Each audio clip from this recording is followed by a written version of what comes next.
Good morning, all. I am Vishal Kumar Saktani, Assistant Professor Computer Science, MLB Government College, Nokha. Previous lecture में हम लोग PHP और MySQL database के integration के बारे में पढ़ चुके हैं, जिसमें से हमने ये देखा कि कैसे हम PHP और MySQL डेटाबेस को इंटीग्रेट करते हैं, उसके स्टेप्स कौन से हैं और उसके अंदर जो कौन से जो मेथड्स हैं, कौन से फंक्शंस हैं जो हम यूज़ करते हैं, और उसके अलावा जो उसमें उन फंक्शंस के अंदर क्या क्या पैरामीटर्स होते हैं, उन पैरामीटर्स का क्या क्या रोल होता है।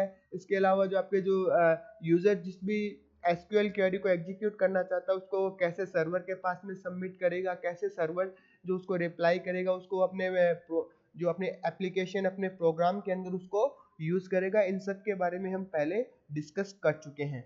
अब जो इस लेक्चर में हम मेनली बात करने वाले हैं कि हम यूजर से डेटा को इनपुट कैसे कराएंगे, कैसे यूजर जो है अगर यूजर को कोई क्वेरी सेंड करनी है या फिर कोई उसको अपना डेटा जो है वो डेटा सेंड करना है, हम कैसे यूजर से वो इनपुट लेंगे। जनरली जो इनपुट लेने का जो तरीका है यूजर से वेब एप्लीकेशन के अंदर वो HTML फॉर्म के थ्रू होता है। तो मेनली HTML फॉर्म पे हम इस लेक्चर के अंदर फोकस करेंगे। तो आज के इस लेक्चर के लिए कंटेंट्स है HTML फॉर्म्स, HTML फॉर्म्स के एट्रीब्यूट कौन से होते हैं।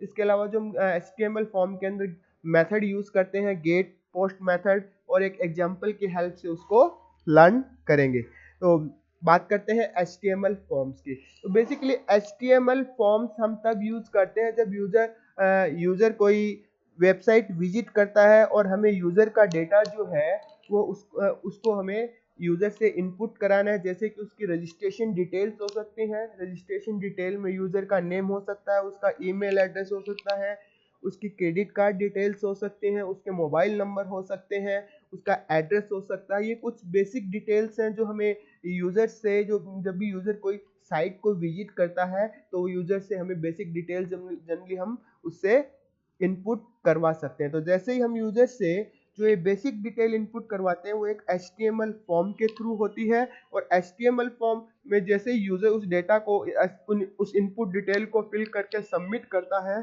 तो एक बैकएंड एप्लीकेशन उस डेटा को प्रोसेस करती है। और जो बैकएंड एप्लीकेशन आपका CGI यानी कि कॉमन गेटवे इंटरफेस, या फिर ASP एक्टिव सर्वर पेजेस, या फिर PHP स्क्रिप्ट की फॉर्म में हो सकती है। तो जो आपको जनरली यहाँ पे हमारा कंसर्न जो है वो PHP से है, तो हम यहाँ पे PHP के थ्रू जो यूजर फॉर्म डेटा जो फॉर्म के अंदर यूजर डेटा फिल करके सबमिट कर रहा है उसको हम कैसे प्रोसेस करेंगे उस पर फोकस करेंगे। तो जो आपका जो बैकएंड एप्लीकेशन जो है वो आपके यूजर जो भी डेटा फॉर्म के अंदर फिल करके सबमिट करता है उस पर कुछ प्रोसेसिंग परफॉर्म करती है।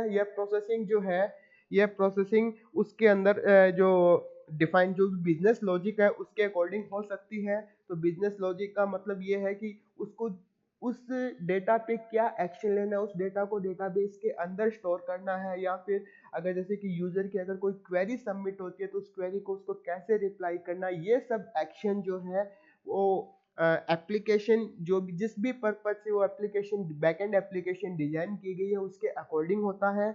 इसके अलावा यूजर से हम HTML फॉर्म के through different type of data जो इनपुट करवा सकते हैं, उसमें से जो आपके कुछ कॉमन फील्ड्स हैं जैसे कि टेक्स्ट इनपुट हो सकता है, टेक्स्ट एरिया अगर हमें उसे मल्टीपल कॉलम मल्टीपल रो मल्टीपल कॉलम डेटा उससे एंटर करवाना है तो टेक्स्ट एरिया हम यूज कर सकते हैं। इसके अलावा अगर हमें उसमें से कोई हमें उसे प्री डिफाइंड उससे कुछ वैल्यू उसको प्रोवाइड करनी है और उस वैल्यूज में से उससे कोई वैल्यू सेलेक्ट करवानी है तो हम ड्रॉप डाउन लिस्ट का यूज कर सकते हैं।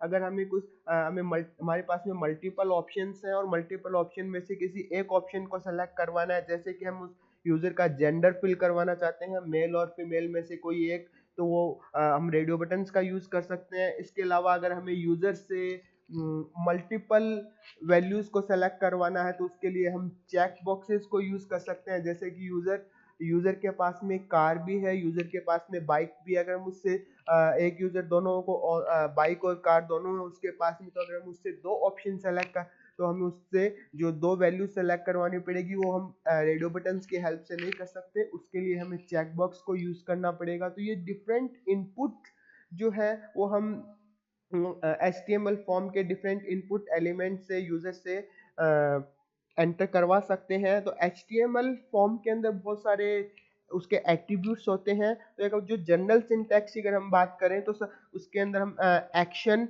और मेथड, ये जो दो जो कॉमन एट्रीब्यूट है फॉर्म के, जो हम यूज करते हैं किसी भी फॉर्म के अंदर। तो यहाँ पे जो एक्शन एट्रीब्यूट है, वो एक्शन एट्रीब्यूट ये बताता है कि जैसे यूजर उस डेटा को फिल करके इनपुट एंटर करके उस फॉर्म को सबमिट करेगा, उस केस में क्या एक्शन लेना है, या फिर इसके अंदर जो कौन सी उसके बैक एंड में कौन सी स्क्रिप्ट जो है वो एग्जीक्यूट होगी, वो हम इस एक्शन पार्ट के अंदर जो आपका स्क्रिप्ट यूआरएल है वहां पे राइट करते हैं। इसके अलावा मेथड, यहाँ पे दो मेथड हो सकते हैं कि कौन से मेथड से यूजर डेटा को सबमिट कर रहा है, गेट मेथड है या पोस्ट मेथड। गेट और पोस्ट मेथड में जो दोनों के वर्किंग में थोड़ा सा डिफरेंस है, जो हम आगे डिस्कस करेंगे। इसके अलावा जो भी फॉर्म के एलिमेंट्स हैं जितने भी, वो हम यहाँ पे राइट करते हैं और उसके बाद में फॉर्म टैग को यहाँ पे क्लोज कर देते हैं। तो ये आपका HTML फॉर्म का जनरल सिंटैक्स है। अब बात करते हैं फॉर्म के एट्रीब्यूट की। जो यहाँ पे अगर हमने बात की थी अभी एक्शन एट्रीब्यूट की, तो एक्शन एट्रीब्यूट जब भी फॉर्म सबमिट होता है उसके बाद में फॉर्म सबमिट होने पे कौन सा एक्शन लेना है उसको उसको इंडिकेट करता है। तो और जनरली जो भी यूजर डेटा सबमिट करेगा उसको हम सर्वर पे सेंड करते हैं, जैसे आपका यूजर जो है वो सबमिट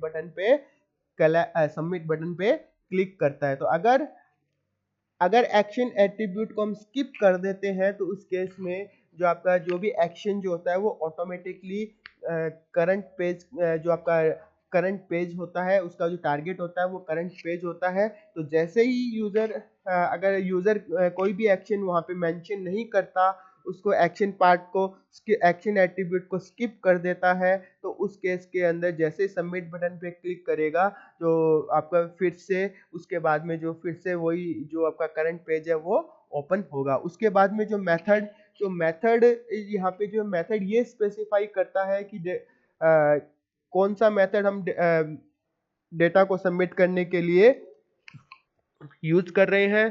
तो जो यहाँ पे दो मेथड होते हैं, एक होता है गेट मेथड और दूसरा होता है पोस्ट मेथड। तो जैसे ही हम गेट मेथड यूज करते हैं तो जो भी यूजर फॉर्म के अंदर डेटा फिल करता है वो यूआरएल वेरिएबल के फॉर्म में सर्वर के पास में जाता है। और अगर हम पोस्ट मेथड के साथ में डेटा सबमिट करते हैं तो जो आपका जो एक HTML different HTML body part के रूप में जो डेटा जो है वो पोस्ट मेथड के थ्रू सर्वर के पास में जाता है। और जो डिफॉल्ट मेथड होता है जो फॉर्म HTML फॉर्म्स के अंदर डेटा सबमिट करने का, वो का जो फॉर्म टाइप जो आपका मेथड होता है वो गेट होता है। तो जो अगर अगर हम यहाँ पे कोई भी मेथड स्पेसिफाई नहीं करते हैं तो जो मेथड यूज होगा वो गेट होगा। फिर तीसरा जो एट्रीब्यूट है टारगेट, जो टारगेट एट्रीब्यूट ये स्पेसिफाई करता है कि जो आपका फॉर्म को सबमिट करने के बाद में जो रेस्पॉन्स रिसीव होगा उसे कहाँ पे डिस्प्ले करना है। तो इसकी जो पॉसिबल वैल्यूज है अंडरस्कोर ब्लैंक, तो अंडरस्कोर ब्लैंक यहाँ पे स्पेसिफाई करता है कि इसके अंडरस्कोर ब्लैंक का मतलब यहाँ पे है कि वो नया न्यू विंडो या फिर न्यू टैब होगा। अंडरस्कोर सेल्फ ये कहता है कि जो आपका जो करंट पेज है वही आपका जो उसके बाद जो फॉर्म सबमिट करने के बाद में जो आपका रेस्पॉन्स है वो करंट पेज पे डिस्प्ले होगा। फिर जो आपको अंडरस्कोर पेरेंट वैल्यू जो है वो ये बताता है कि फॉर्म सबमिट करने के बाद में जो रेस्पॉन्स है वो पेरेंट फ्रेम के अंदर डिस्प्ले होगा। अंडरस्कोर टॉप ये बताता है कि जो आपका फुल पेज के अंदर जो HTML पेज के अंदर आपका रेस्पॉन्स है वो डिस्प्ले होगा। अगर हम कोई फ्रेम नेम स्पेसिफाई करते हैं तो जो भी हम फ्रेम का नेम यहाँ पे स्पेसिफाई करेंगे तो जो आपका फॉर्म सबमिट करने के बाद में रेस्पॉन्स जो है उस फ्रेम के अंदर डिस्प्ले हो जाए। डिफॉल्ट वैल्यू इसके लिए है वो अंडरस्कोर सेल्फ, यानी कि जो फॉर्म सबमिट करने के बाद में जो भी रेस्पॉन्स डिस्प्ले होगा वो करंट पेज के अंदर डिस्प्ले होगा। तो नंबर फोर्थ एट्रीब्यूट है ENC टाइप, यानी कि एनकोडिंग टाइप। तो जो ये एनकोडिंग टाइप ये बताता है कि जब भी हम डेटा को सर्वर के पास में सेंड करते हैं तो ब्राउजर उस डेटा को कैसे एनकोड करेगा। उसके लिए दो पॉसिबल वैल्यूज हैं। जो पहली पॉसिबल वैल्यू है वो application slash x www/form/URL encoded, और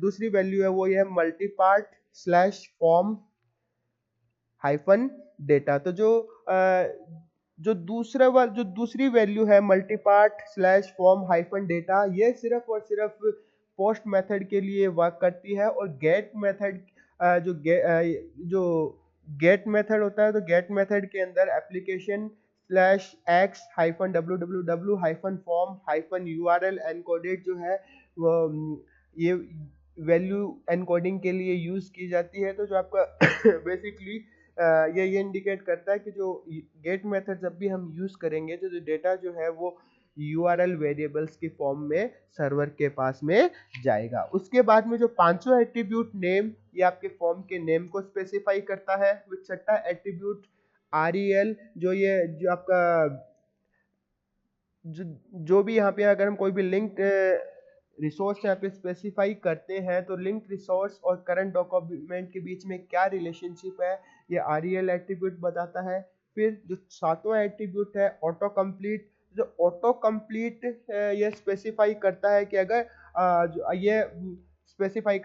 अगर डेटा यूजर ने कोई डेटा फिल नहीं किया है तो वो ऑटो कंप्लीट ऑप्शन अगर ऑन है तो उस केस में जो भी प्रीवियस वैल्यूज है उस फील्ड के लिए, यूजर ने जिस भी फील्ड को ब्लैंक छोड़ा है उस फील्ड के अंदर यूजर ने जो भी प्रीवियस वैल्यू फिल की होंगी उसके बेस पे ये फॉर्म को ऑटो कंप्लीट कर देगा। अगर ऑटो कंप्लीट ऑफ है तो यूजर को जितने भी फॉर्म के जो एलिमेंट, जितने भी जो फॉर्म के अंदर फील्ड्स हैं उन सब के अंदर डेटा मैन्युअली फिल करना पड़ेगा। अगर auto complete attribute auto complete on है तो उस केस के अंदर जो प्रीवियस जो भी यूजर ने डेटा फिल किया उसके बेस पे फॉर्म को ऑटो कंप्लीट करके सबमिट करते, सर्वर सबमिट बटन क्लिक करते ही सर्वर के पास में सबमिट कर देगा। उसके बाद में जो नॉन वैलिडेट एक बुलियन एट्रीब्यूट होता है, यस और नो। अगर हम नॉन वैलिडेट को या ट्रू और फॉल्स, अगर नॉन वैलिडेट को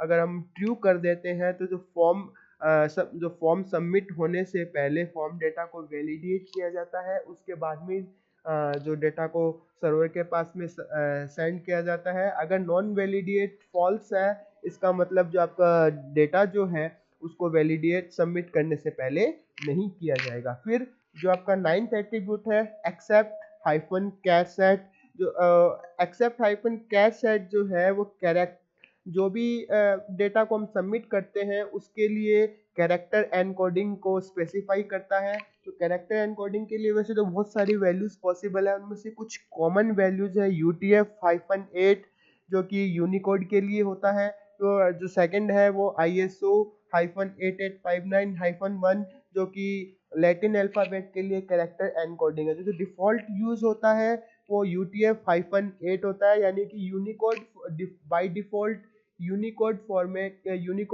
कैरेक्टर एनकोडिंग फॉर्मेट के अंदर डेटा जो है वो सर्वर के सबमिट बटन क्लिक करने पे सर्वर के पास में सबमिट होता है। तो ये कुछ कॉमन फॉर्म एट्रीब्यूट्स हैं जो कि हम HTML फॉर्म्स के अंदर यूज कर सकते हैं।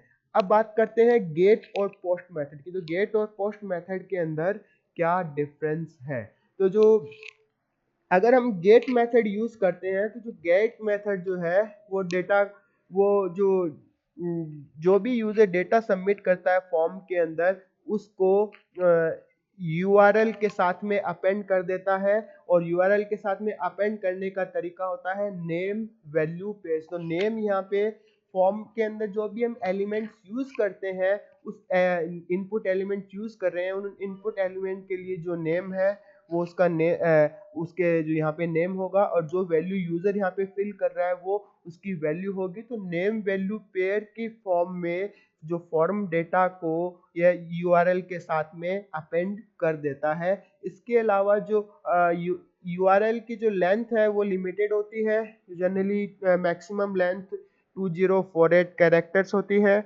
फिर यूआरएल जब भी जो मैथ अगर गेट मेथड को यूज करते हैं फॉर्म सबमिशन के लिए तो उसके अंदर जो भी रिजल्ट्स होते हैं उन रिजल्ट्स को बुकमार्क किया जा सकता है, उसकी डिटेल्स को सेव किया जा सकता है। गेट मेथड जो है वो नॉन नॉन सिक्योर डेटा के लिए गुड है। जैसे कि अगर हमें कोई कुछ सर्च करना है, जैसे कि हम कुछ अगर हमें सर्च google.com पे कुछ हम सर्च करना चाहते हैं तो उसके अंदर जो आपका सर्च करने के लिए हम जो भी फ्रेज लिखते हैं, जो भी हम सर्च करने के लिए स्ट्रिंग वहाँ पे टाइप करते हैं, तो वो स्ट्रिंग जो है वो एक अपने आप में वो एक नॉन सिक्योर डेटा आपका हो सकता है। तो जो आपका गेट मेथड जो है इस टाइप के नॉन सिक्योर डेटा के लिए ज़्यादा अच्छा है। हमें सेंसिटिव डेटा जैसे कि हमारे यूज़र नेम, हमारे बैंक डिटेल्स, हमारी पासवर्ड्स अगर हम फॉर्म के थ्रू शेयर करना चाह रहे हैं, फॉर्म के थ्रू सर्वर पे सबमिट करना चाह रहे हैं, तो उसके लिए हमें गेट मेथड को यूज़ नहीं करना चाहिए, क्योंकि डेटा जो है वो आपका यूआरएल के अंदर विजिबल है, और यूआरएल के अंदर विजिबल है तो उस डेटा का मिसयूज किया जा सकता है। डेटा को जो बुकमार्क करके उस पे जो आपका कुछ जो हैकिंग या हैकिंग क्रैकिंग एक्टिविटीज उस पे अनऑथोराइज्ड एक्टिविटीज उस पे परफॉर्म की जा सकती है। तो सेंसिटिव डेटा के लिए गेट मेथड को यूज नहीं करना चाहिए। फिर जो दूसरा मेथड है पोस्ट मेथड, तो पोस्ट मेथड जो है वो डेटा डेटा को जब भी हम फॉर्म को सबमिट करते हैं तो वो फॉर्म डेटा को HTTP रिक्वेस्ट की फॉर्म में बॉडी के अंदर अपेंड कर देता है, और जो यूआरएल की फॉर्म में ये डेटा जो है वो शो नहीं होता है। पोस्ट मेथड के लिए सबसे बड़ा एडवांटेज ये है कि साइज की कोई लिमिटेशंस नहीं है। तो अगर हमें कोई फाइल सेंड करना हो, अगर हमारे पास में जैसे कोई हम कोई डॉक्यूमेंट सेंड करना चाहें, तो डॉक्यूमेंट के साइज अगर हमारे पास में एमबीज में है तो वो हम पोस्ट मेथड के थ्रू कर सकते हैं, लेकिन गेट मेथड पे साइज की लिमिटेशन है, तो हम उस गेट मेथड के थ्रू वो जो लार्ज अमाउंट ऑफ डेटा जो है फॉर्म के साथ में सबमिट नहीं कर सकते। तो जबकि पोस्ट मेथड के साथ में साइज की लिमिटेशन नहीं है, साइज की लिमिटेशन नहीं होने से हम जो लार्ज अमाउंट ऑफ डेटा को पोस्ट मेथड के साथ में सेंड कर सकते हैं।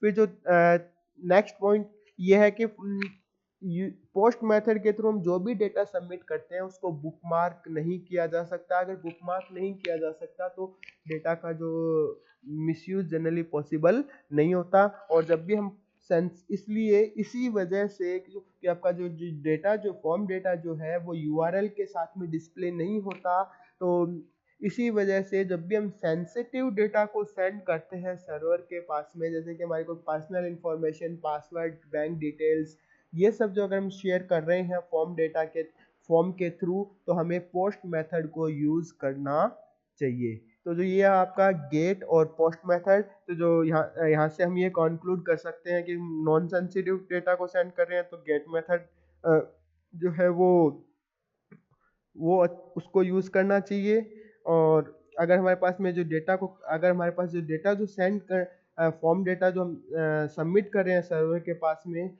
उसका जो साइज बहुत ही कम है, यानी 2048 कैरेक्टर से कम है, उस केस में हम गेट मेथड यूज कर सकते हैं, बशर्ते कि डेटा जो हमें सेंसिटिव डेटा नहीं हो। अगर हमें सेंसिटिव डेटा सेंड करना है, पासवर्ड्स वगैरह जो जो बैंक डिटेल्स वगैरह, तो उसके लिए हमें पोस्ट मेथड यूज करना चाहिए। और अगर हमें फाइल अपलोड करनी है फॉर्म के अंदर, कोई फाइल अपलोड करके कोई large amount of data send करना है, तो उस केस में भी पोस्ट मेथड यूज करना चाहिए। तो जो अब जो ये जो डिपेंड करता है प्रोग्रामर में पे भी किस पर्पज से वो एप्लीकेशन को डिजाइन कर रहा है और कौन किस टाइप की सेंसिटिव इंफॉर्मेशन वो यूजर से इनपुट करवा रहा है, उसके अकॉर्डिंग उसे अप्रोप्रिएट मेथड जो है यहाँ पे चूज करना चाहिए, जो कि आपका गेट और पोस्ट मेथड में से जो भी उसके लिए अप्रोप्रिएट हो वो चूज कर सकता है। अब बात करते हैं एक सिंपल फॉर्म एग्जांपल की। तो जो आप जैसे कि आप लोग सब जानते हैं कि HTML जो HTML टैग, उसके बाद में जो आपका बॉडी